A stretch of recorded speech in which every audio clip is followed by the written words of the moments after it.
Hello बच्चों, कैसे हो? Good morning to all of you. बच्चों, हम लोग कर रहे थे चैप्टर गैस लॉ। और गैस लॉ को मैंने बहुत ही अच्छे तरीके से मल्टीपल चॉइस टाइप क्वेश्चंस के साथ ख़त्म कर लिया। ठीक है, अब हम लोग है ना नेक्स्ट टॉपिक की ओर मूव करते हैं। तो मेरा नेक्स्ट टॉपिक है atomic structure and chemical bonding. Okay, तो बहुत सारे बच्चे है ना, जब हम प्रीवियस क्लास में पूछे थे कि कौन सा टॉपिक स्टार्ट करें, तो उसमें है ना रैंडम चॉइस नहीं था हर एक, सॉरी, एक है ना फिक्स चॉइस नहीं था बच्चों का। कोई बोला था हाइड्रोजन, कोई बोला था लैंग्वेज ऑफ केमिस्ट्री, कोई एटॉमिक स्ट्रक्चर ही बोला था। तो जहाँ तक मेरा अपना सोच था कि the language of chemistry after atomic structure हम करेंगे।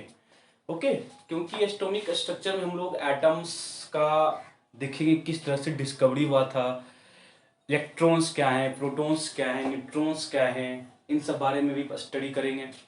देन हम एटम्स का स्ट्रक्चर क्या है, उसके अंदर कौन कौन से सब एटॉमिक पार्टिकल्स हैं, इनके बारे में भी पता करेंगे।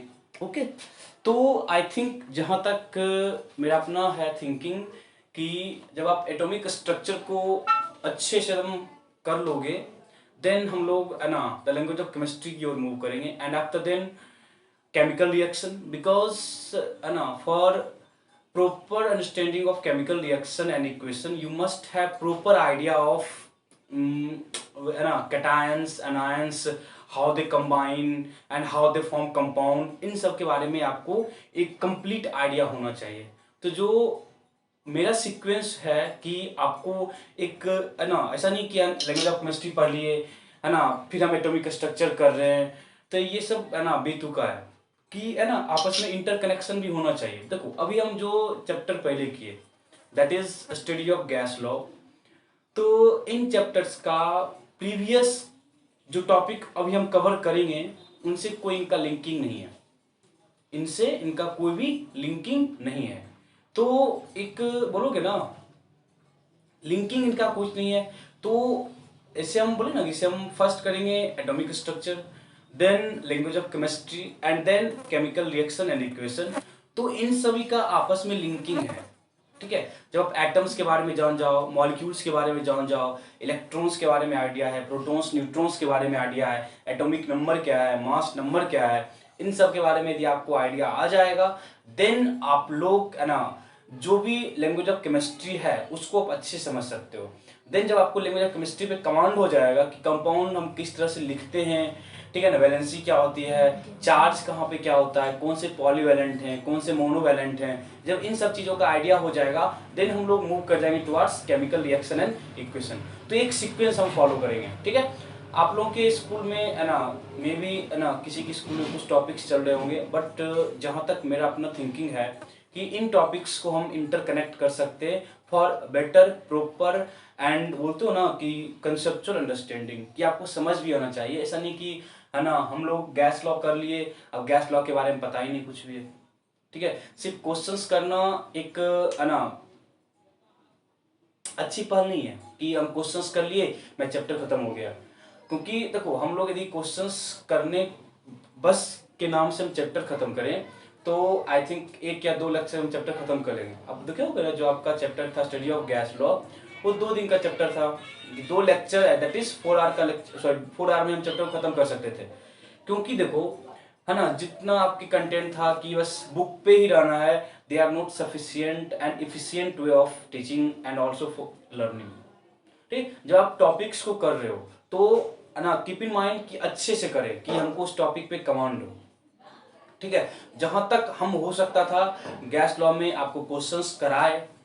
ठीक है, यदि अब भी प्रॉब्लम है तो आप लोग बोलो, हम लोग एक डाउट क्लास, लाइव क्लास लगाएंगे है ना गैस लॉ पे। जो भी प्रॉब्लम है, किसी बच्चों का प्रॉब्लम था कि हम बहुत स्पीड है ना बोल जाते हैं, तो हम कोशिश करेंगे इस चीज़ों पे कि हम थोड़ा सा है ना स्लो मोशन में रहें।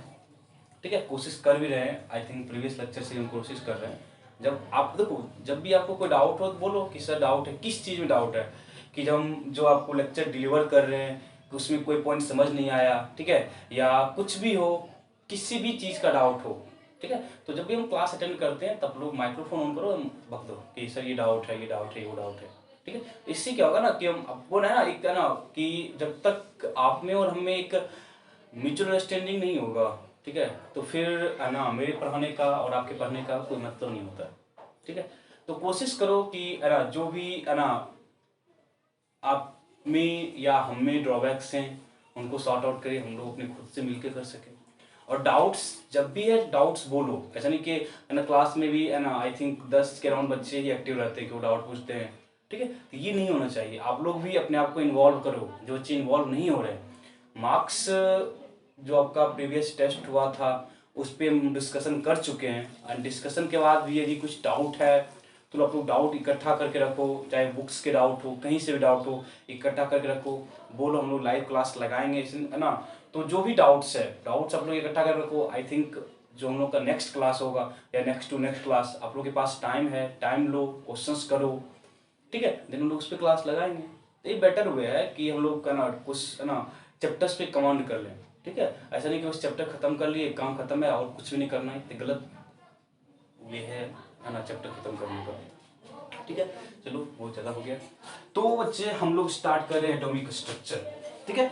टॉपिक्स बहुत ही अंडरस्टैंडिंग है ना, इंटरेस्टिंग है, अंडरस्टैंडिंग है, ठीक है। मज़ा भी आएगा कि यहाँ पे आप लोग देखो कि एटम्स के अंदर क्या क्या होते हैं, इलेक्ट्रॉन्स क्या है, प्रोटॉन्स क्या है, न्यूट्रॉन्स क्या है, उनका एटम्स के अंदर अरेंजमेंट किस तरीके से होता है, ठीक है।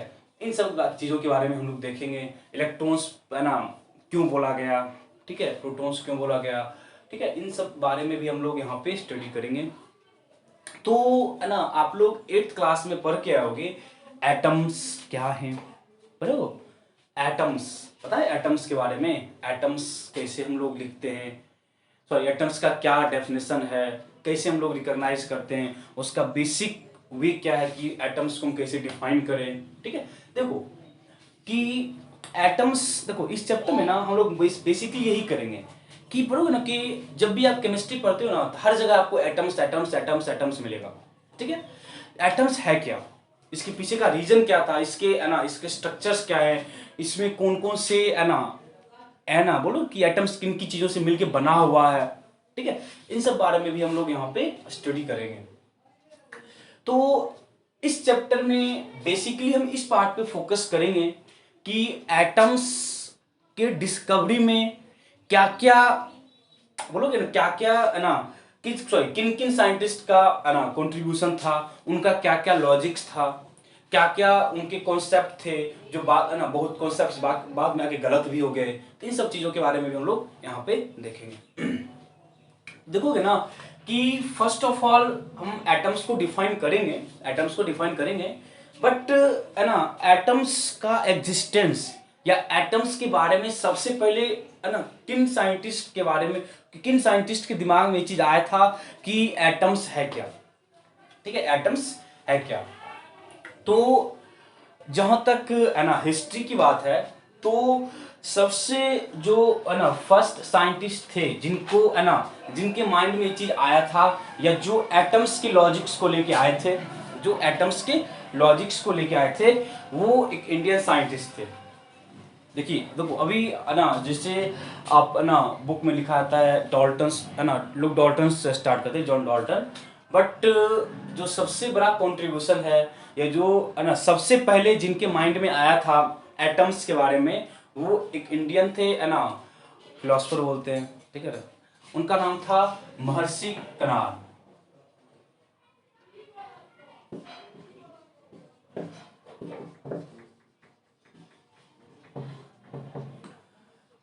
फर्स्ट साइंटिस्ट क्या था, महर्षि कनाड।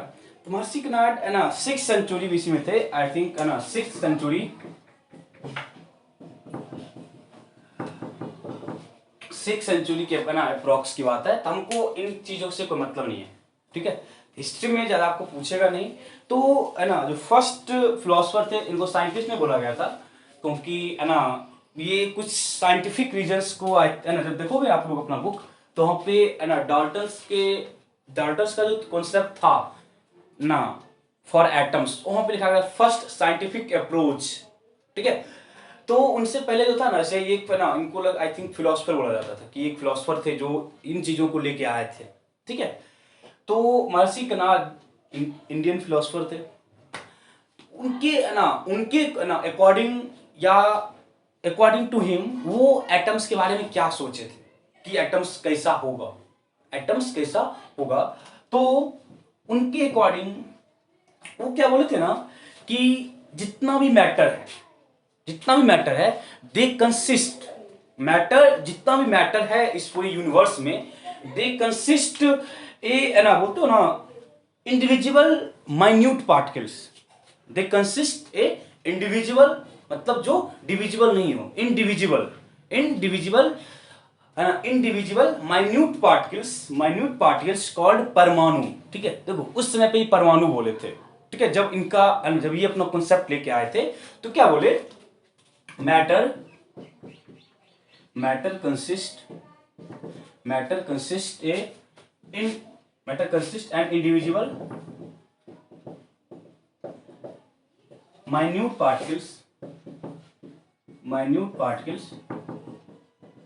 particles, उसको क्या बोले, minute particles परमाणु, क्या बोले, matter consist an individual minute particles called परमाणुस। देखो यहाँ पे जो वर्ड लिखा हुआ ना परमाणुस, यहाँ पे यह दो है ना, जो परमाणु है ना वो दो वर्ड से मिलके बना हुआ है। एक परमाणु है, एक लास्ट लिखा हुआ है ANU, अणु स्टैंड्स फॉर एटम, अणु स्टैंड्स फॉर एटम। और जो ऊपर एक वर्ड लिखा हुआ है, ऊपर जो है ना वर्ड लिखा हुआ है ना PARAM, परम, परम, इसका मतलब है अल्टीमेट। अणु तो पार्टिकल्स कर लो, एटम मत कर लो, पार्टिकल्स कर लो, क्या कर लो, पार्टिकल्स, ठीक है। तो है ना जो बोले ना, देखो क्या बोले, matter consist in an individual minute particles परमाणुस, परमाणुस, परम का मतलब क्या है, अल्टीमेट, और अणु का मतलब क्या है, अणु का मतलब क्या है, पार्टिकल्स, मतलब अल्टीमेट पार्टिकल्स, मतलब क्या है, जो सबसे स्मॉलेस्ट पार्टिकल है, जो सबसे स्मॉलेस्ट पार्टिकल है, मतलब जो जितने भी मैटर हैं, जितने भी मैटर हैं वो है ना कंसिस्ट रखते हैं एक इंडिविजुअल माइन्यूट पार्टिकल्स कॉल्ड परमाणुस। और अभी के समय में इन लेटेस्ट टाइम जो हम परमाणुस को क्या बोलते हैं, उसी को हम लोग क्या बोलते हैं, एटम्स बोलते हैं, क्या बोलते हैं, एटम्स, ठीक है। तो हम आगे लिखते हैं, इसमें लिख लो, लिखना है ना, कॉल्ड पर है ना माइन्यूट पार्टिकल्स परमाणु, now called atoms, now called atoms. देखो फिर से क्या बोले कि एटम्स के कॉन्सेप्ट को फर्स्ट ऑफ ऑल महर्षि कणाद जो कि एक इंडियन फिलोसोफर थे वो लेके आए थे। वो क्या बोले कि जितने भी मैटर हैं they consist an individual minute particles परमाणुस, ठीक है। तो उन्हीं है ना नाउ कॉल्ड एटम्स, मतलब अभी जिसको हम एटम बोलते हैं ना उस समय उसको क्या बोलते हैं, परमाणुस। उसका मीनिंग क्या है, अल्टीमेट पार्टिकल्स। तो उनका ये सबसे बेसिक और बोलते ना सबसे एक इफिशिएंट था। जो अभी भी जो लॉजिक है ना, चाहे डाल्टन्स का कॉन्सेप्ट है, जो भी कॉन्सेप्ट है वो इनडायरेक्टली या डायरेक्टली इसी कॉन्सेप्ट पे बेस्ड, ठीक है। आप लोग पहले इसको लिख लो, तो महर्षि कणाद है ना 6th सेंचुरी BC थे, उनका ये कॉन्सेप्ट था, ठीक है। इसको नोट करो, फिर हम लोग इसमें आगे इसको नोट करते हैं।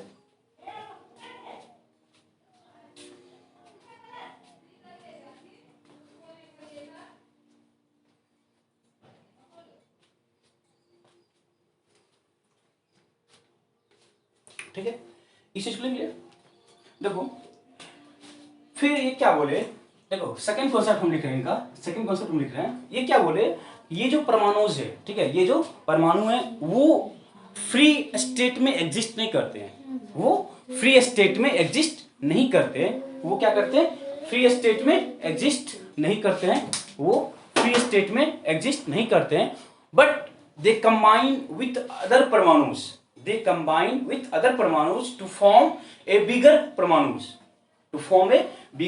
परमाणुस, called to form a bigger परमाणुस कॉल्ड अणु। बाद में क्या बोले, पहले इसको लिख लो ना, लिखना आप लोग, तुम लोग खुद लिखना,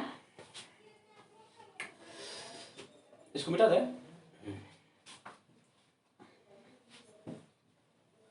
देखो इसी को थोड़ा सा है ना, क्या बोले, जो भी परमाणु है, परमाणु do not exist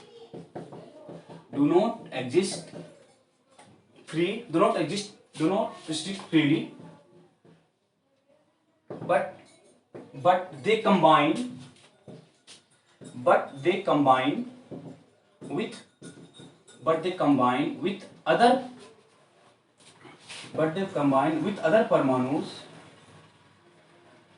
they combine with other परमाणुस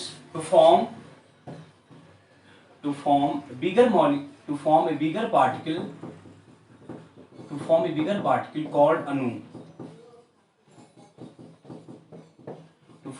bigger particle called अणु, जो अणु को ना अभी हम लोग मॉलिक्यूल बोलते हैं, ठीक है। अणु को भी हम नाउ, इसको हम क्या बोलते हैं, now it is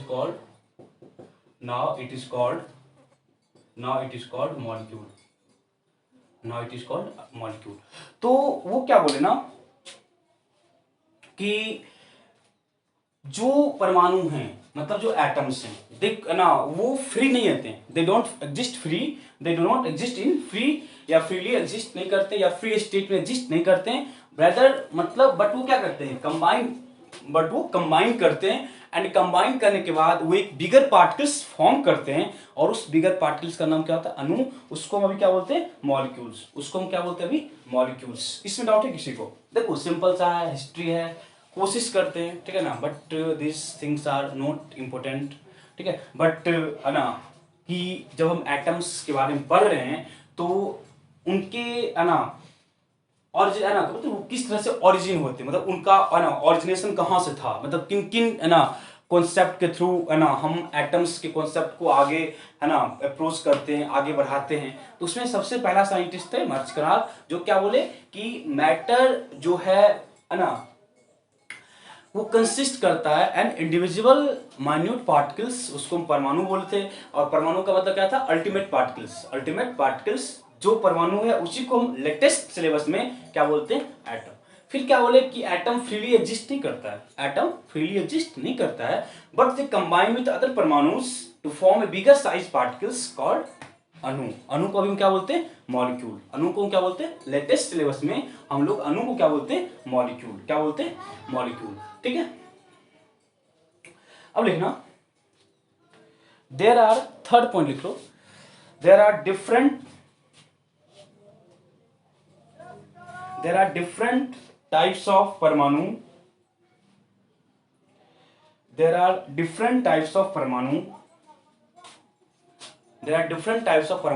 which exhibit specific property. There are different types of परमाणु which exhibit specific property. मतलब उस है ना उस समय भी है ना, मतलब कि है ना बोलो 16th सेंचुरी बीसी में भी उनको इतना पता था कि है ना डिफरेंट टाइप्स के परमाणु होंगे। ऐसा भी देखते हो ना, डिफरेंट टाइप्स के एटम हैं। उन समय भी मतलब उतने है ना बहुत है ना बोलते कि आई थिंक कितने 2160 बोलते लोग है ना, 2000 साल पहले की बात है।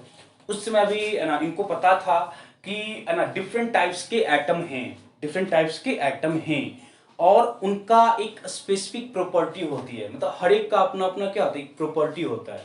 अभी के देखो, अभी के हम पढ़ते हैं हाइड्रोजन है, ऑक्सीजन है, नाइट्रोजन है, डिफरेंट टाइप्स के एटम हैं, एलिमेंट्स हैं, तो इन सब के बारे में अभी हमको पता है। बट 2000 साल पहले भी है ना महर्षि कनाद को ये पता था कि है ना there are different types of atom, there are different types of परमाणु जिनको हम एटम बोलते हैं, एंड उनका एक स्पेसिफिक प्रॉपर्टी है। उनका क्या है, एक स्पेसिफिक प्रॉपर्टी है। उस समय भी इनको ये चीज पता था।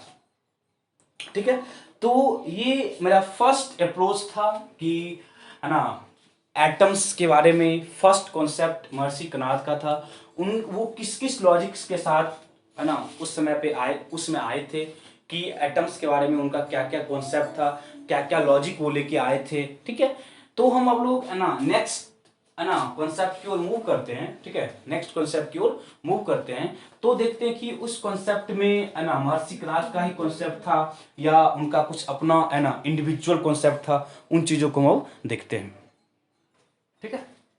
तो जो नेक्स्ट है ना, ये भी एक तरह के फिलोसफर ही थे, ठीक है, ये भी एक तरह के फिलोसफर ही थे, जो थोड़ा बहुत जो कॉन्सेप्ट बोले थे ना वो है ना महर्षि कृणाल का एक कॉन्सेप्ट था, इनका वो तरह कोई लॉजिक नहीं था, वो भी उसी चीज को लेके आए थे जो महर्षि कृणाल लेके आए थे, ठीक है। ये भी क्या बोले कि है ना ये भी ग्रीक है ना, एक ग्रीक फिलोसफर थे, ग्रीक फिलोसफर थे, और वो ना एक ग्रीक वर्ड लेके आए, इनके अकॉर्डिंग ना ये वो क्या बोले ना, एक ग्रीक वर्ड था एटोमोस, ATOMOS, एक ग्रीक वर्ड था एटोमोस।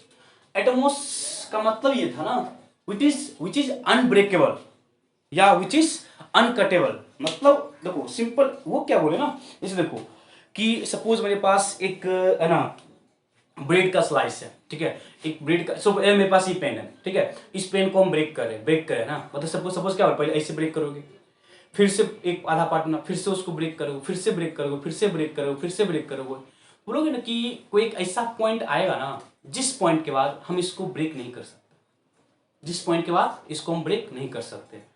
तो मतलब सपोज अभी मेरे पास ये है ना मार्कर है, ठीक है, इस मार्कर में जो भी एटम है, ठीक है, उस एटम की प्रॉपर्टी, और जब हम इसको उस पॉइंट तक ब्रेक कर चुके थे, उस पॉइंट पे मेरे पास जो एटम है दोनों की प्रॉपर्टी कंप्लीटली बराबर होगी, कंप्लीटली क्या होगी, बराबर होगी।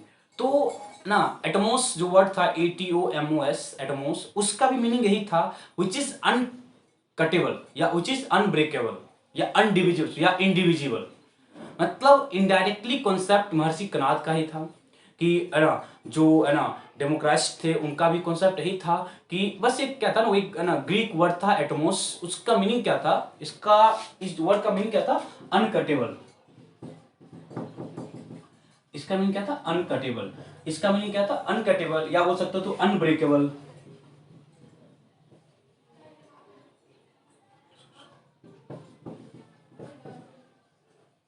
या बोल सकते हैं इंडिविजिबल,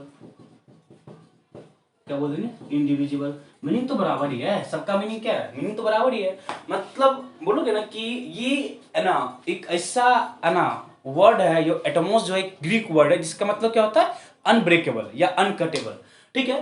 तो है ना जो डेमोक्रेट्स थे वो भी यही चीज बोले थे कि atoms are made up of tiny particles, atoms are मतलब इनके अकॉर्डिंग भी क्या था, matters are made up of tiny particles, matters are made up of tiny particles, मतलब जितने भी मैटर हैं, मतलब बोले कि जब सपोज ये मार्कर है, सपोज ये मार्कर एक मैटर है कि ये बोले इसको हम ब्रेक किए, इसको हम क्या किए, ब्रेक किए, ब्रेक करते करते हम एक ऐसे पॉइंट पे पहुंच गए, एक ऐसे पॉइंट पे पहुंच गए जहां के बाद हम इसको ब्रेक नहीं कर सकते थे, जहां के बाद हम इसको ब्रेक नहीं कर सकते थे, तो उस पॉइंट पे हम क्या बोले कि है ना वो इसका सबसे स्मॉलेस्ट पार्टिकल था, मतलब जिस पॉइंट के बाद हम इसको फर्दर ब्रेक नहीं कर पाए थे उस पॉइंट पे क्या बोले, ये इसका सबसे स्मॉलेस्ट पार्टिकल है, ठीक है, ये इसका सबसे स्मॉलेस्ट पार्टिकल है।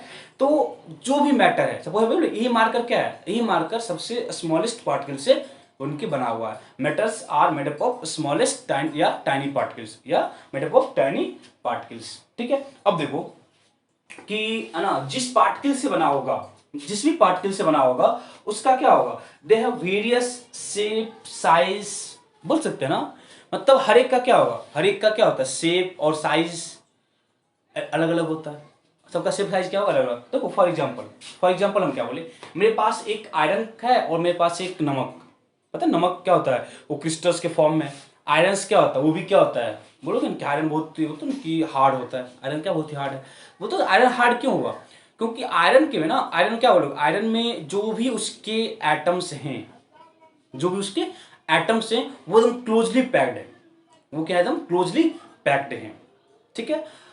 और बोलोगे नमक में, तो नमक में भी क्या है, नमक में क्या, नमक पढ़ोगे बाद में जाके, नमक एक क्रिस्टल्स के फॉर्म में होता है, नमक क्या एक क्रिस्टल्स के फॉर्म में है, ठीक है। तो नमक में जो पार्टिकल्स हैं या जो आयरन में पार्टिकल्स हैं उनका क्या बोलोगे, उनका शेप साइज डिफरेंट डिफरेंट होता है। मतलब जो भी पार्टिकल्स हैं जिनसे कि वो मैटर बना हुआ है, जिनसे कि वो मैटर बना हुआ है, they have different shape size, they have different same size. तो हम लिख सकते हैं ना दिस पार्टिकल्स, या बोलो कि जो यहाँ पे टाइनी पार्टिकल्स है जो भी जिससे मिलकर बना हुआ है, मतलब this tiny particles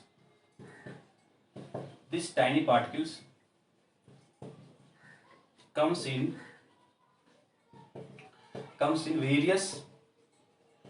various shape and size,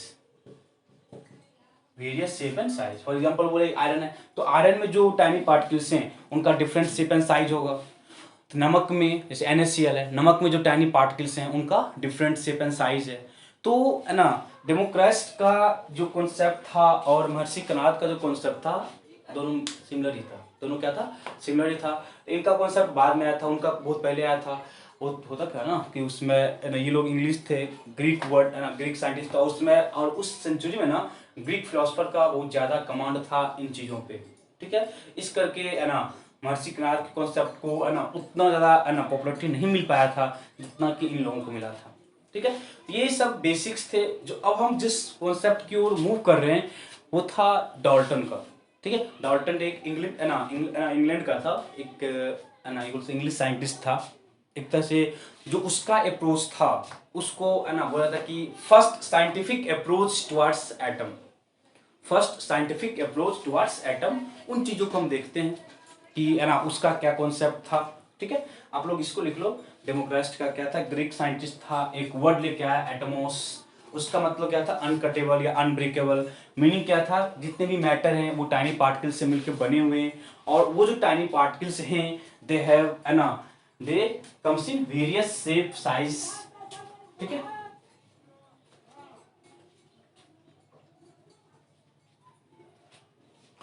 ठीक है, नेक्स्ट जो हम अब कॉन्सेप्ट करेंगे वो है जॉन डाल्टन का कॉन्सेप्ट,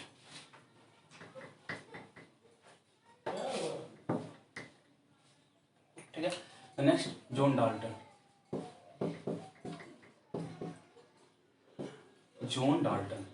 इसका जो पोस्टुलेट है, मतलब वो क्या क्या एजम्पशन लिया था, ठीक है, वो एक इंपॉर्टेंट पॉइंट है आपको बोर्ड पॉइंट ऑफ व्यू से। मतलब जो भी जॉन डाल्टन का पोस्टुलेट है, they are important for board point of view. आपको बोर्ड में इन चीजों पे क्वेश्चन आ सकता है कि है ना डाल्टन का क्या कॉन्सेप्ट था, या हम इसको बोलते हैं postulate of Dalton. Postulate of Dalton मतलब कि ना वो किस चीज पे अपना है ना वो एटम्स के बारे में जिस चीजों को बोला था, या जो उसका एटॉमिक थ्योरी था उस चीजों पे है ना उसका क्या बेस था, या किस चीज को बेस मान के अपना वो एटॉमिक थ्योरी दिया था, ठीक है। तो हम लोग क्या बोलते हैं, postulate of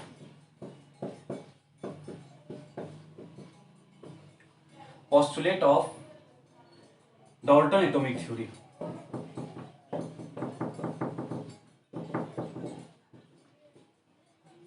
postulate of Dalton atomic theory, ठीक है।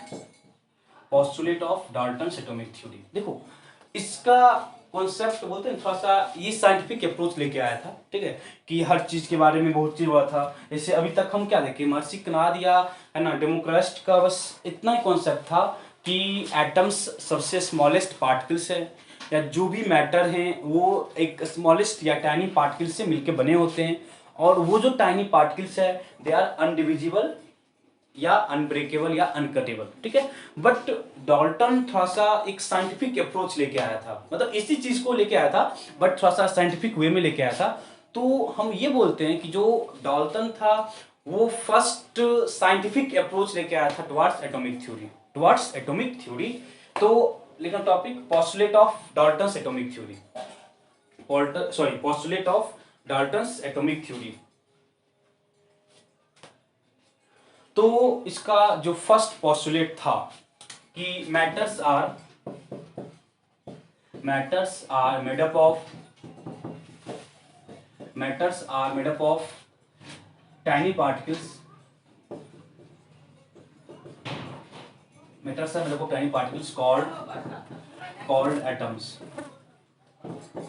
Called atoms. मतलब जितने भी मैटर हैं they are made up of tiny tiny particles, या यहाँ पे एक और है ना एक्स्ट्रा ऐड कर लो, tiny individual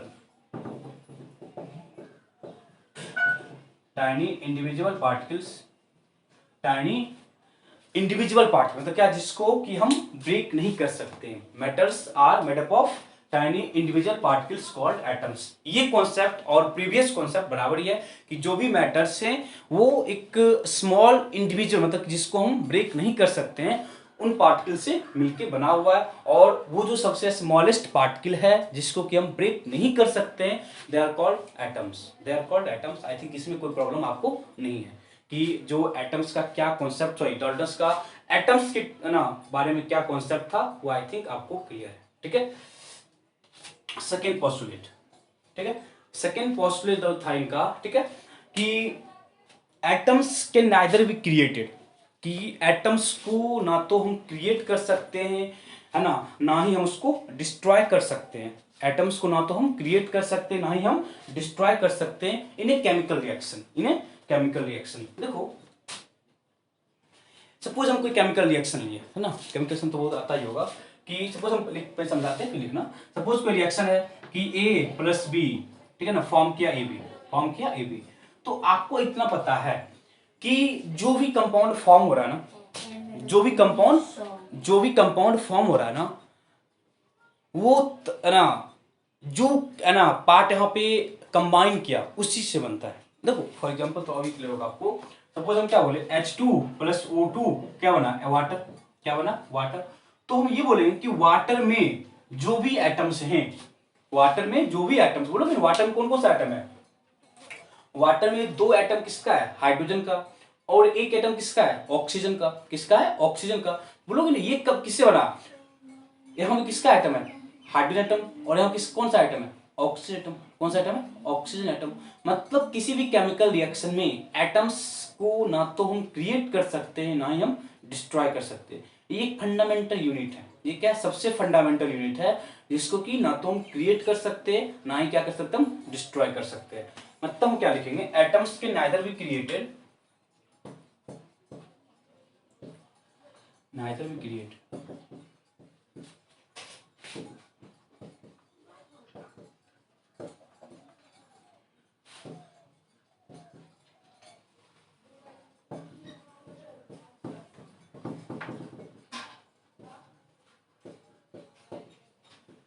neither be created nor be destroyed in a chemical reaction, it means किसी भी केमिकल रिएक्शन में एटम्स ना तो क्रिएट होता है ना ही डिस्ट्रॉय होता है। देखो सिंपली किसी भी एटम में तो ऐसा नहीं कि यहाँ पे हम है ना H2 और O2 है वाटर बना, तो यहाँ पे जो एटम आया था उसी के अकॉर्डिंग प्रोडक्ट फॉर्म होता है। यहाँ कोई बाहर से एटम नहीं आ जाएगा, ऐसा नहीं कि है ना आप यहाँ पे है ना यहाँ पे आप लोग है ना NH3 बना लोगे, ऐसा नहीं है कि यहाँ पे नाइट्रोजन बाहर से आ जाएगा। मतलब जो कंबाइन किया उसी से बनता है, जो कंबाइन कर रहा है और जो चीज फॉर्म हो रहा है वो अकॉर्डिंग टू है ना जिसका कॉम्बिनेशन हुआ है उसी के अकॉर्डिंग या उसी के है ना सीक्वेंस में आपको प्रोडक्ट फॉर्म होगा। ठीक है, जो सेकंड कॉन्सेप्ट इसका यही था। थर्ड लिखो, थर्ड लिखेंगे हम एटम्स ऑफ, लिख लोगे atoms of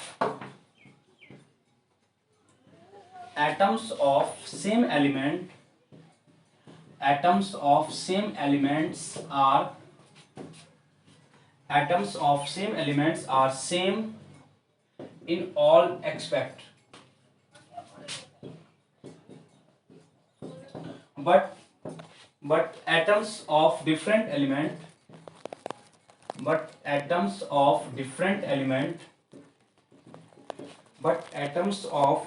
element are different.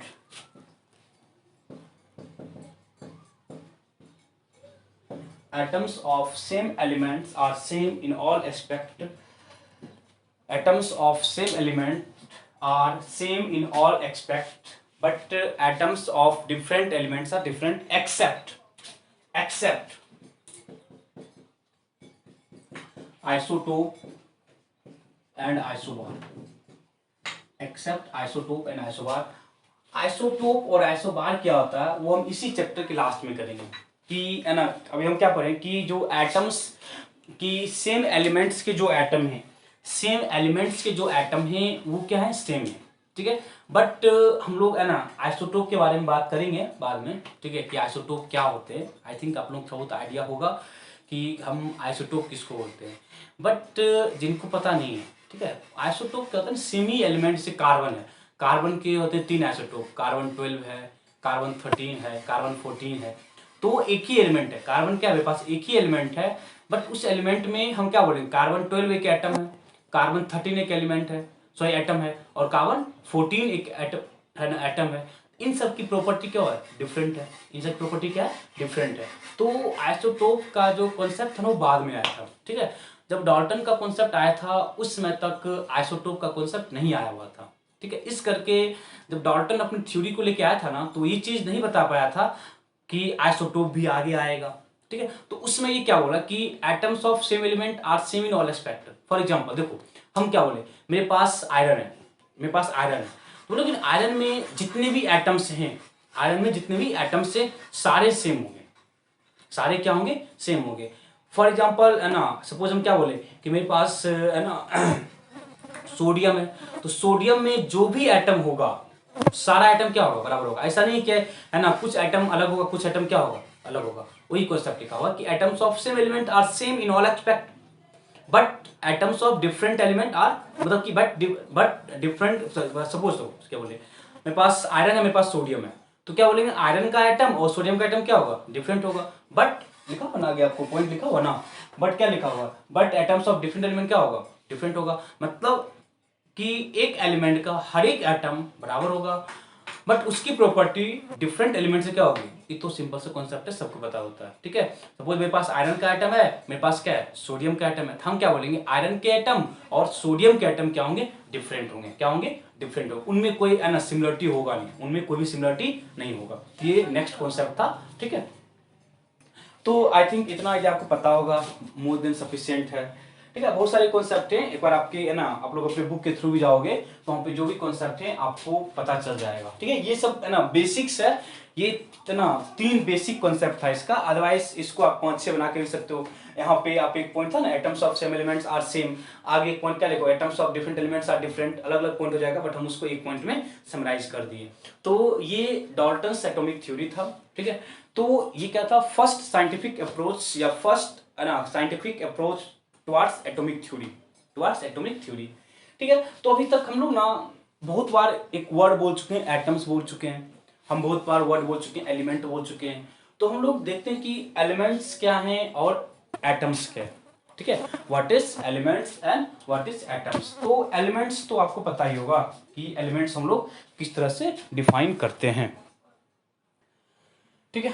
तो अब हम क्या देखो, हम बहुत बार है ना वर्ड यूज किए थे एलिमेंट्स, और हम एटम्स भी है ना हम बहुत बार वर्ड यूज किए हैं। एटम्स क्या है, एलिमेंट्स क्या है, एटम्स क्या है, एलिमेंट्स क्या है। तो जब आप एलिमेंट्स को डिफाइन करोगे ना, तो हम एलिमेंट्स को डिफाइन करते हैं, तो पता हो ना आयरन का एलिमेंट है Fe है, ठीक है, कुछ भी है, सोडियम एलिमेंट है, कुछ भी है, ठीक है, ऑक्सीजन एलिमेंट है, कुछ भी है ना, लिथियम बोल लो, कुछ बेरियम बोल लिए, ये सारे क्या हैं, सारे एलिमेंट हैं, सारे क्या हैं, एलिमेंट है।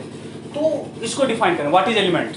तो वो डेफिनेशन करके तुमको पूछेगा नहीं एलिमेंट का, बट है ना कर रहे हैं तो देख लेते हैं कि बोलोगे ना। सपोज हम क्या बोले, आयरन एलिमेंट है, आयरन क्या एलिमेंट है, तो हम ये बोल ही सकते हैं ना कि आयरन जो एलिमेंट है ना, आयरन जो मेडअप जो बना होगा वो सेम टाइप ऑफ एटम से बना होगा। वही ना जस्ट हम बोले थे ना कि कोई भी एलिमेंट जो फॉर्म होता है they are made up of same types of atom, they are made up of same types of atom। Same way से यदि हम एटम्स सॉरी एलिमेंट्स को डिफाइन करें तो हम क्या बोलेंगे कि element is a substance, element is a substance which is made up of, element is a substance which is made up of same types of atom। बोल सकते हैं ना, तो क्या बोले हम, element is a substance, element is a substance which is, element is a substance which is made up of, element is a substance which is made up of, element is a substance which is made up of same types of atom, same types of atoms, same types of atom, मतलब किसी का भी example हो, ये आपको clear होना चाहिए, ठीक है, कि जो भी एलिमेंट हैं, जो भी एलिमेंट हैं, they are made up of same types of atom, same types of atom, same types of atom. तो ये फर्स्ट आपको क्लियर है, ठीक है। सेकेंड हम ये बोल सकते हैं बच्चे कि जो भी एलिमेंट है, जो भी एलिमेंट है, they are neither be created nor be destroyed, they are neither be created nor be destroyed by physical and chemical change, by physical and chemical method, मतलब किसी भी केमिकल मेथड से हम लोग एटम को क्रिएट या atom को destroy नहीं कर सकते bye any physical and chemical method. But अभी के समय में क्या ना कि एक प्रोसेस है, आप लोग पढ़ोगे है ना in higher classes, that is in +2 +1, एक है ना टॉपिक ही पता है रेडियो एक्टिविटी होती है। तो रेडियो एक्टिविटी एक प्रोसेस है जिसके थ्रू ना किसी भी एलिमेंट, खास करके जो मेरे पास हैवी एलिमेंट है जिनका की मास ज़्यादा होता है, जैसे टंगस्टन है ना, बहुत सारे एलिमेंट है, टंगस्टन है, रेडियम होता है, ठीक है, इन सारे एलिमेंट्स का डिके होता है, तो वहाँ पे एलिमेंट्स डिस्ट्रॉय होता है, वहाँ पे क्या होता है एलिमेंट्स का, वहाँ एलिमेंट डिस्ट्रॉय होता है।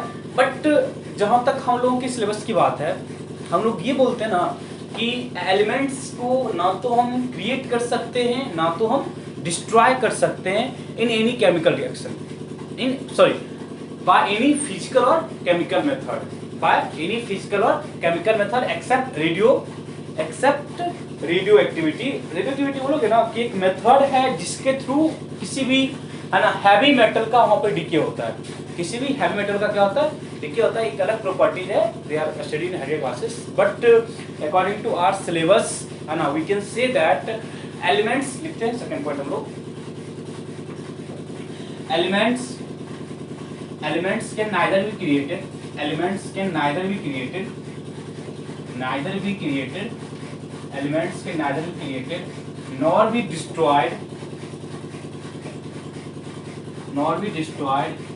by physical and chemical method, by physical and chemical method except radioactivity,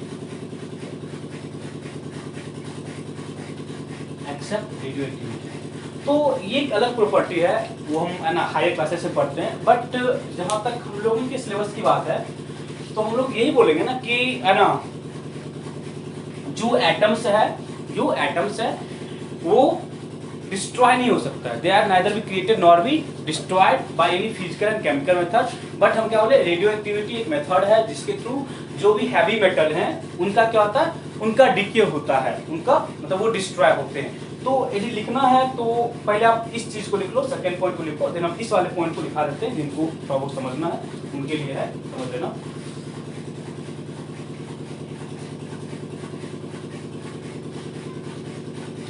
ठीक है, लिख लेना रेडियो एक्टिविटी, लिखना radioactivity is a method, लिखना radioactivity is a method through which, radioactivity is a method through which radioactivity is a method through which radioactivity is a method through which heavy metal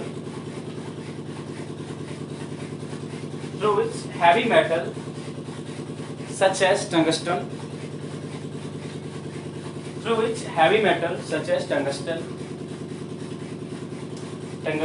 can be destroyed। वहाँ decay होता है ना, वहाँ पे एक decay ना एक अलग तरह का कॉन्सेप्ट है वहाँ पे है ना, उसको बोलते हैं ना रेडियो एक्टिव डिके बोलते हैं, ठीक है, कैन बी डिस्ट्रॉयड, मतलब है ना एक अलग तरह की है ना फिनोमेना है। जो रेडियो एक्टिविटी है वो एक अलग तरह की फिनोमेना है जिसके थ्रू जो भी हैवी मेटल है उनका डिके होता है। पता जब डिके होगा क्या बोलेंगे, डिस्ट्रॉय हो रहा है ना, यदि किसी कहीं पे हम क्या बोले, किसी एलिमेंट का डिके हुआ, दैट इज उसका क्या हुआ, वो डिस्ट्रॉय हो रहा है, वो क्या हो रहा है, डिस्ट्रॉय हो रहा है। ठीक है, तो रेडियो एक्टिविटी क्या है, डिके प्रोसेस है जिसके थ्रू किसी भी एलिमेंट्स का क्या होता है, डिके होता है। ठीक है, तो हम लोग एलिमेंट्स का भी डेफिनेशन देख चुके हैं। तो आप लोग क्या बोलोगे कि किसी भी एलिमेंट के बारे में जब हमको बोलेगा तो क्या बोलेंगे, एक सब्सटेंस है जो कि मेड अप है इससे सेम टाइप्स ऑफ एटम से, जो कि मेड अप हो सेम टाइप्स ऑफ एटम से क्या बना हुआ है, इसको ना तो क्रिएट कर सकते हैं ना ही हम डिस्ट्रॉय कर सकते हैं by any physical and chemical method except radioactivity, वो एक अलग कॉन्सेप्ट है। ठीक है, तो हम आप लोग नेक्स्ट आते हैं एटम्स को हम कैसे डिफाइन करते हैं। ठीक है, अभी तक हम लोग एटम्स के बारे में देखे थे, तो हम अब क्या देख रहे हैं एटम्स। हम अभी बहुत बार सुने, चाहे मर्सी कनात का कॉन्सेप्ट देखे थे, डेमोक्रेट का कॉन्सेप्ट देखे थे, टार्टन का कॉन्सेप्ट देखे थे, हर जगह पे एटम्स आया था। ठीक है, आप लोग पहले भी पढ़े होंगे कि एटम्स है क्या। ठीक है, आप लोग पहले से पढ़े हो कि एटम्स, सुन तो रहे हो ना यार, जब से केमिस्ट्री बना से स्टार्ट किए हो तब से एटम्स एटम्स एटम्स आ रहा होगा। ठीक है, तो हम एटम्स को डिफाइन कैसे करते हैं। ठीक है, एटम्स को हम लोग डिफाइन कैसे करते हैं, तो आप इतना तो पता होगा कि अभी तक जितने भी कॉन्सेप्ट हम देखे वहाँ से इस चीज़ के बारे में आपको पता चल गया होगा कि जो एटम्स है वो सबसे स्मॉलेस्ट पार्टिकल्स है। क्या बोले, एटम्स क्या है, सबसे स्मॉलेस्ट पार्टिकल है। एटम्स क्या है, सबसे स्मॉलेस्ट पार्टिकल है जो कि उस एलिमेंट के हर एक प्रॉपर्टी को एग्जिबिट करता है, जो कि क्या था, उस एलिमेंट के हर एक प्रॉपर्टी को एग्जिबिट होता, क्या रिप्रेजेंट करता है। देखो हम जैसे बोले थे ना कि सपोज ये मेरे पास है ना कोई मैटर है, इसको हम ब्रेक किए, इसको हम क्या किए, ब्रेक किए। ब्रेक करते करते हम बोले ना हम किसी एक ऐसे पॉइंट पे पहुंच जाएंगे ना जिस पॉइंट के बाद इसको ब्रेक करना क्या होगा, पॉसिबल नहीं है। जिस पॉइंट के बाद क्या बोले, इसको ब्रेक करना पॉसिबल नहीं है, तो हम क्या बोले, उस पार्टिकल्स को देखो और इसको देखो। ठीक है, तो वो जो पार्टिकल होगा वो इसके हर एक प्रॉपर्टी को रख रहा होगा, हर एक प्रॉपर्टी को रख रहा है। जैसे नमक है, नमक का कोई बहुत बड़ा क्रिस्टल है, उसका भी टेस्ट क्या है, सॉल्टी है, और उसको ब्रेक करते जाओ ब्रेक करते जाओ, कभी तुम एक ऐसे पॉइंट पे पहुंच गए ना जिसके बाद हम उसको ब्रेक नहीं कर सकते हैं, जब भी उसको भी तुम टेस्ट करोगे तो उसका भी क्या है, वो भी सॉल्टी है, वो भी क्या है, सॉल्टी है। इट मीन्स कि एटम्स को एकदम मतलब एक्चुअल उसका क्या डिफरेंस होगा, एक्चुअल उसका क्या डिफरेंस होगा, तो वही बोलेंगे सबसे स्मॉलेस्ट पार्टिकल है। क्या होता है, सबसे स्मॉलेस्ट पार्टिकल है कि जो उस एलिमेंट के हर एक प्रॉपर्टी को एग्जिबिट करता है, हर एक प्रॉपर्टी करता है, एग्जिबिट कर सकता है। तो हम बोलेंगे ना it is smallest, it is smallest particles, it is the smallest particles of an element, it is a smallest particle of an element, it is a smallest particle of an element that exhibit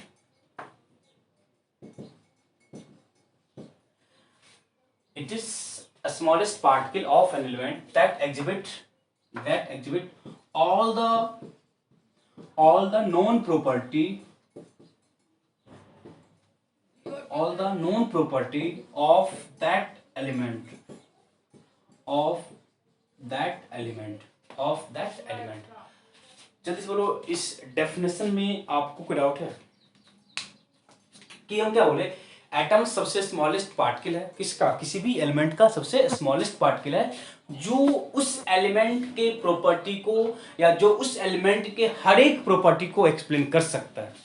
इसलिए देखो हम mostly है ना आगे हम atoms के बारे में पढ़ते हैं, यदि आप एटम्स के बारे में पढ़ लिए तो आपको उस एलिमेंट का हर आइडिया आपको आ जाएगा। तो हम ये लिखा है डिफिनेशन में ना कि जो एलिमेंट है, जो एलिमेंट है उसके हर एक प्रॉपर्टी को वो एटम बताएगा, वो एटम क्या करेगा, बताएगा। इसमें कोई दो राय नहीं है कि यदि हम है ना एटम्स का स्टडी को करें या हम लोग एलिमेंट के बारे में पढ़ें, बात बराबर ही है, क्योंकि हम लोग ये जानते हैं अकॉर्डिंग टू है ना, according to definition of atom कि एटम्स उस एलिमेंट के हर प्रॉपर्टी को एक्सप्लेन कर सकता है, एक्सप्लेन कर सकता है।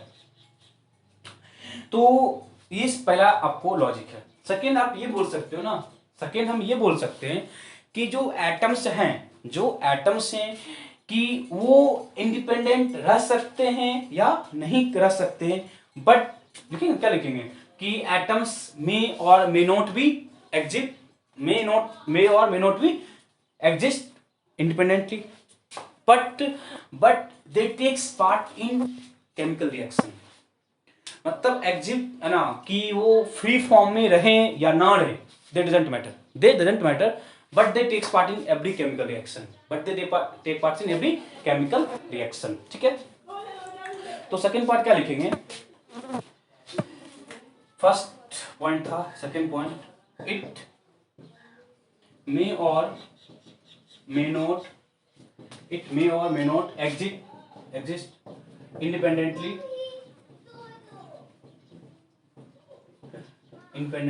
it may or may not exist independently, but it takes part in every chemical reaction, but it takes part in every chemical reaction, but it takes part in every chemical reaction, but it takes part in every chemical reaction. मतलब free रहना या ना रहना वो अलग concept है, but किसी भी केमिकल रिएक्शन में एटम्स का ही पार्टिसिपेशन होता है। बट क्या बोले, बट किसी भी केमिकल रिएक्शन में क्या होता है, एटम्स का ही क्या होता है, पार्टिसिपेशन होता है। ठीक है, ठीक है। अब जब इतने पॉइंट्स को हम स्टडी कर चुके हैं, ये भी बोल ही सकते हैं ना कि ये सबसे है ना smaller, it is a smallest possible units of an element, क्या बोल सकते हो, it is a smallest unit, मतलब है ना स्मॉलेस्ट पार्टिकल्स, बोलो ना, it is a smallest particles या it is a smallest possible units, sorry, it is a smallest possible units of any element. मतलब बोलो, देखो अब इससे तुम लोग बोलते हो मास को हम केजी में लिखते हैं, कुछ भी लिखते हैं, तो हम पहले बोलेंगे कि एटम्स के बारे में जब भी हम लोग स्टडी करेंगे, ठीक है, जब कभी भी हम लोग एटम्स के बारे में पढ़ेंगे, ठीक है, तो सॉरी एलिमेंट्स के बारे में पढ़ेंगे, तो हम लोग एटम्स एलिमेंट्स के बारे में पढ़ते हैं, हम लोग एटम्स के बारे में पढ़ते हैं, ठीक है, क्योंकि जब एटम्स के बारे में पढ़ ही लिए तो एलिमेंट्स के बारे में पढ़ो ना पढ़ो उससे कोई फर्क पड़ता नहीं है। तो हम ये चीज बोल सकते हैं, देखो तो इस पॉइंट में हम ये चीज बोल सकते हैं ना कि it is a smallest possible units of an element. क्या बोलेंगे, atom is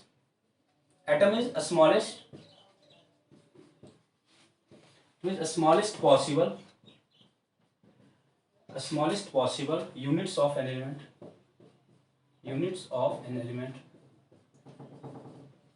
smallest possible units of an element। ठीक है, कि किसी भी एलिमेंट का ये सबसे स्मॉलेस्ट यूनिट होता है, सबसे स्मॉलेस्ट यूनिट होता है। तो जितने भी पॉइंट यहाँ पे आपको लिखे गए हैं, first point, it is a smallest particle of element that exhibit all the known property of that element, मतलब कि किसी भी एलिमेंट का सबसे स्मॉलेस्ट पार्टिकल्स है जो उस एलिमेंट के हर प्रॉपर्टी को एक्सप्लेन करता है। ये आपको एग्जैक्ट डेफिनेशन है किसका, एटम्स का, एटम्स का आपको सबसे एक्यूरेट यही डेफिनेशन है। ठीक है, सेकेंड क्या बोले कि इंडिपेंडेंट रहना नहीं रहना doesn't matter, but takes part in every chemical reaction. Last one is कि आप ये बोल सकते हो ना किसी भी एलिमेंट का जो है ना सबसे है ना बोलोगे ना कि it is the smallest possible unit, मतलब कि है ना हम उस है ना एलिमेंट के जिस भी प्रॉपर्टी को एक्सप्लेन करें वो हम एटम्स के थ्रू एक्सप्लेन कर सकते हैं। कैसे करेंगे, थ्रू एटम्स हम एक्सप्लेन कर सकते हैं। ठीक है, तो ये मेरा दो डिफिनेशन था, what is atoms and what is elements. ठीक है, तो अभी तक जो भी पार्ट हम पढ़े वो सब बेसिक्स है, सारा कुछ बेसिक है। ठीक है, ये जो चैप्टर आपका मेन स्टार्ट होगा, they are from discovery of electron. तो इलेक्ट्रॉन वर्ड कहाँ से आ गया, अभी तक हम एटम्स करते हम इलेक्ट्रॉन्स पे कैसे आ गए। ठीक है, तो है ना जब एटम्स के बारे में कॉन्सेप्ट आया, मतलब जब डाल्टन्स अपना कॉन्सेप्ट दे चुका था, ठीक है, तो बहुत सारे साइंटिस्ट के मन में ये सोच आया कि एटम्स, वो क्या बोले कि एटम्स सबसे स्मॉलेस्ट पार्टिकल है, एटम्स क्या सबसे स्मॉलेस्ट पार्टिकल है। तो बहुत सारे साइंटिस्ट के दिमाग में ये चीज चलने लगा कि एटम्स के अंदर भी तो कुछ होगा, एटम्स के अंदर भी कुछ होगा। ऐसे देखो सिंपली क्या कैसे कोई आप देखते हो ना कि जब है ना पेंसिल को है ना पेन को है ना बाल में रब करके जब ले जाते हो है ना किसके पास, पेज के पास, तो वो उसको क्या करता है, अट्रैक्ट करता है, वो उसको क्या करता है, अट्रैक्ट करता है। तो मीनिंग क्या हुआ ना, देखो सपोज मेरे पास पेन था, पेन को हम क्या किए, यहाँ पे रब किए, तो जब उसको पेज के पास लगे, पेज भी क्या है, एक मैटर ही है ना, पेज भी क्या है, एक मैटर है। इट मीन्स पेन भी मैटर था, पेज भी मैटर था। तो पेन पेज को क्या किया, अट्रैक्ट किया। तो इन चीजों से है ना ये चीज माइंड में आना है ना वाजिब है, या है ना बोल सकते हो ना कि जब पेन पेपर को अट्रैक्ट किया, तो पेन पेपर को क्या किया, अट्रैक्ट किया। तो ये चीज तो है ना वो तो लाजमी है ना कि डेफिनेटली वहाँ पे कुछ ना कुछ चार्ज होगा, डेफिनेटली वहाँ पे कुछ ना कुछ क्या होगा, चार्ज होगा। बट हम क्या बोलते हैं, एटम्स आर न्यूट्रल। अरे इसको करंट मारता है, करंट है यहाँ पे, करंट नहीं है। बट जब इसको हम रब किए तो यहाँ पे चार्ज मतलब कुछ भी क्रिएट हुआ, क्योंकि वो क्या क्या आपस में क्या क्या अट्रैक्ट किया, आपस में क्या हुआ, अट्रैक्ट किया। तो ये सब क्या है, कैसे है, ये सब आप पढ़ते हो फिजिक्स में, ठीक है, कि यहाँ पे होता है थर्मल कंडक्टिविटी, बहुत सारा कॉन्सेप्ट है। बट हम ये बोल सकते हैं ना कि एटम्स के अंदर भी कुछ ना कुछ चार्ज है, कुछ ना कुछ क्या चार्ज है। बट फिर से कोई क्या बोला कि एटम न्यूट्रल भी है, एटम क्या है, न्यूट्रल भी है। तो हम तुरंत ये बोल देंगे ना बच्चे कि जितना प्लस चार्ज है उतना ही क्या वहां पे माइनस चार्ज है, जितना भी वहां प्लस चार्ज है उतना ही यहाँ पे क्या है, माइनस चार्ज है। तो atoms are electrically neutral, atoms are electrically neutral, atoms are electrically neutral, but they contain charge particles, but they contain charge particles, ठीक है। देखिए उस चीज पर आएंगे। तो हम सिंपली क्या बोले कि जब डॉल्टन का कॉन्सेप्ट आ गया कि कोई भी मैटर है वो बहुत ही टाइनी पार्टिकल से मिलकर बना हुआ है, और जो स्मॉलेस्ट पार्टिकल है उसको हम क्या बोलते हैं, एटम्स बोलते हैं। तो इसके बाद ये कॉन्सेप्ट आ गया कि एटम्स भी तो किसी से मिलकर बना होगा, एटम्स भी किसी से मिलकर बना होगा। और हम पहले ये बोल चुके हैं कि एटम बहुत छोटा है, एटम क्या बहुत ही छोटा है। जब एटम बहुत ही छोटा है तो बच्चे एटम जिससे मिलके बना होगा वो तो एटम से भी छोटा होगा, एटम जिससे मिलके बना होगा वो क्या होगा, एटम से भी छोटा होगा। It means after the discovery of atom या after the concept of atom कि नया कॉन्सेप्ट बनने लगा, नया कॉन्सेप्ट बनने लगा कि एटम्स के अंदर क्या है, एटम्स के अंदर क्या है। कि देखो जब तक डॉल्टन का कॉन्सेप्ट था तब तक यही चीज था कि एटम सबसे स्मॉलेस्ट पार्टिकल है, एटम क्या सबसे स्मॉलेस्ट पार्टिकल है। बट ये जो थोड़ा बहुत चार्ज हम बोले कि जब हम पेंसिल को रब किए, पेज पे गया, अट्रैक्ट किया, तो ये चीज दिमाग में आने लगा कि मे बी वहां पे है ना, मे बी वहां पे कोई ना कोई चार्ज पार्टिकल है, मे बी कि जितना भी मैटर मेरे पास है उसमें कुछ ना कुछ चार्ज है। अब देखना कुछ ना कुछ चार्ज है, मैटर में क्या है, हम क्या बोले है ना, मार्कर क्या है, मैटर, मार्कर क्या है, मैटर है, note matter, metal note matter, हम क्या बोल मैटर बोल रहे हैं। हम उसको क्या किया, रब किए है ना, पेपर के पास गया, अट्रैक्ट किया। जब अट्रैक्ट किया तो ये जो मैटर है वो बना हुआ एटम से, वो किससे बना हुआ है बच्चे, एटम से। जब वो एटम से बना हुआ है तो बोलोगे ना कि उस एटम के पास भी है ना कोई चार्ज होना चाहिए था, कोई ना कोई चार्ज होना चाहिए था। तो हम क्या बोले कि इसको छूने से करंट नहीं आता है, इट मीन्स जो नेट चार्ज है वो जीरो है, चार्ज है बट क्या नेट चार्ज जीरो है। तो इसके पीछे बहुत सारा लॉजिक्स था, उतना हम लोग नहीं जा रहे हैं। तो है ना डिपेंडिंग है ना ऑन द फैक्ट है ना that may be originate at that time है ना अबाउट चार्ज, अबाउट चार्ज उस अलग कॉन्सेप्ट था। बट उससे ये चीज है ना सामने आया कि जो एटम्स हैं they are made up of three fundamental particles, atoms are made up of three fundamental particles, atoms are made up of three fundamental particles,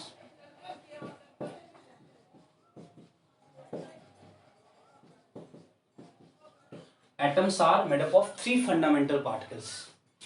First is electron,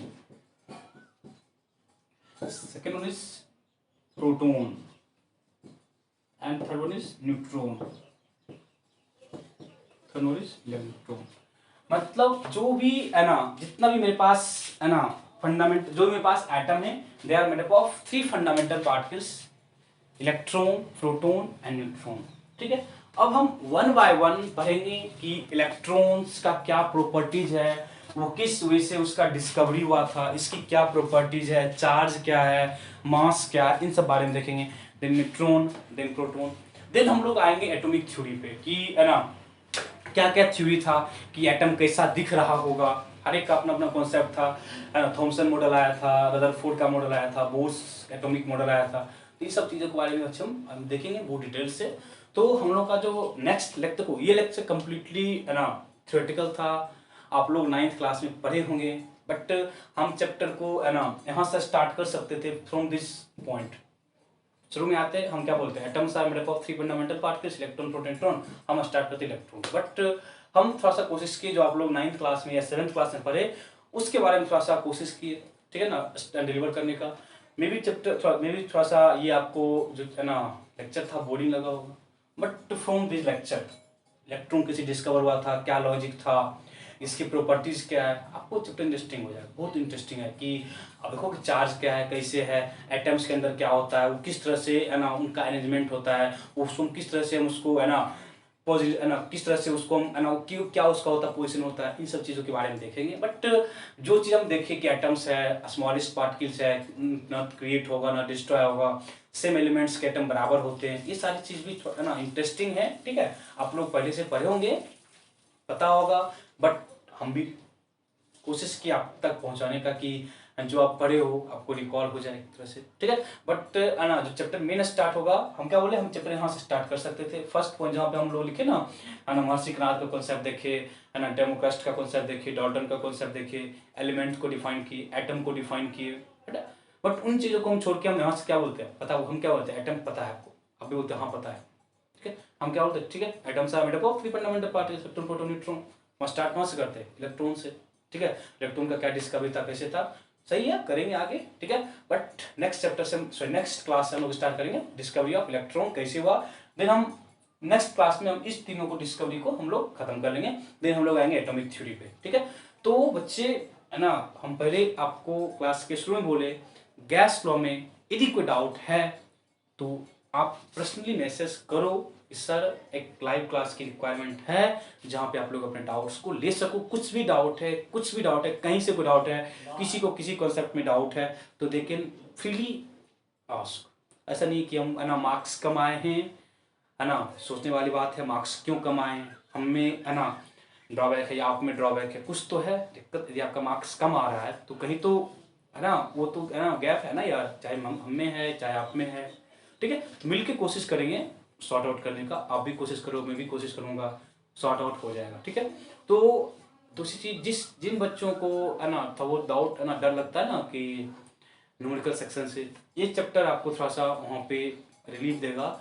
यहाँ पे थोड़ा सा आपको थ्योरेटिकल कॉन्सेप्ट है ज़्यादा, ना कि न्यूमेरिकल कॉन्सेप्ट। तो हम जो तीन चैप्टर बोले ना, इसके बाद हम क्या लैंग्वेज ऑफ केमिस्ट्री भी थ्योरेटिकल है, देन आपको है ना केमिकल इक्वेशन एंड रिएक्शन भी, वहाँ भी थ्योरेटिकल कॉन्सेप्ट है।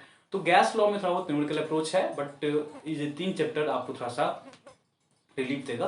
तो बच्चे बट तब भी हमको गैस लॉ को छोड़ना नहीं है, करना है गैस लॉ को, क्योंकि न्यूमेरिकल करने में पर्सनली हमको मजा आता है, न्यूमेरिकल सॉल्व करने में मजा आता है एज कम्पेयर टू थ्योरी। ठीक है, तो आपका ये आज का होमवर्क रहेगा, क्योंकि यहाँ से हम कुछ होमवर्क बना नहीं सकते। तो होमवर्क ये है कि गैस लॉ के डाउट्स आज आपको बताने हैं बिफोर नेक्स्ट वीक। जो भी डाउट है, डाउट होगा, बस डाउट बताना नहीं है बट बताना है कि क्लास की रिक्वायरमेंट आपको है या नहीं। ठीक है, या आप लोग ना अच्छे से कर चुके हो कि जो भी टेस्ट हम दिए, जो भी आपके एक्सरसाइज के क्वेश्चन हैं सारा आप लगा चुके हो तो अच्छी बात है। अदरवाइज आप लोग लाइव क्लास के लिए इन्फॉर्म करो, हम लाइव क्लास के लिए आप पे आएंगे कि है ना, उसके थ्रू हम लोग आपके डाउट्स को सॉल्व करने की कोशिश करेंगे। ओके, थैंक यू, मिलते हैं नेक्स्ट क्लास में through electron. Okay, bye bye.